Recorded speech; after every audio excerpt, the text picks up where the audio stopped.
Nĩ Gicanjama kĩa muthenya wa gatano mathaa-inĩ ma utuku gatagati ka mbeu njithi arĩa nĩ raiya wa bũrũri wa Kenya na wa Sudan itũũra-inĩ rĩa Mawanga kaunti-ini ya Naikuru. Gicanjama kĩrĩa gĩtigĩte mũndũ ũmwe akuĩte na angĩ ana marahonia nguraro cia mwaki thibitari-ini wa Naikuru.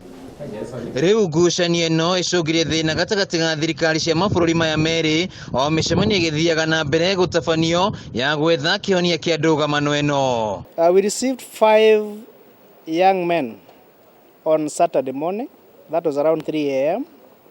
having sustained various degrees of burns. Mũthĩ wa ira, maabitha nene ya ũgitĩri gĩcigo-inĩ kĩa Rift Valley nĩ maratabanirie gĩikaro na maabitha ũbarũthi wa Sudan, o rĩrĩ maabitha borithi marathiĩ na mbere na gũtabanio thuthuria. There were some people mobilizing outside, so wakakuja wingi.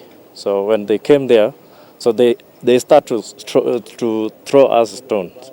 So tukaona hii itakuwa ngumu baadaye, tukaenda sasa kwa living room. So we went to the living room, then we locked our living room. So after, they still insist now to get us because they really want to burn us. Alianza kututusi akaenda kuita GMO, bila aliita GMO akakuja kushika Ajang hapo. So akashika shingo, bila alishika Ajang shingo.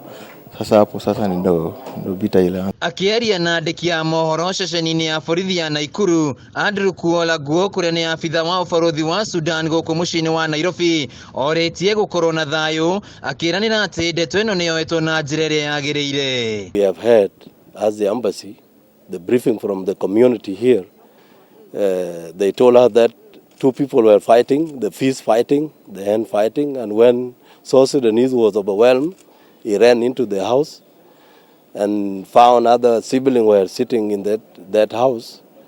Now, what happened outside, according to them, they said that the border was mobilized, border patrol came in, break into the compound for the patrol, and then put the fire. Maabitha borithi matinenda kwarĩria ciĩgiĩ gĩcanjama gĩkĩ, makiuga atĩ ũthuthuria no ũrathiĩ na mbere.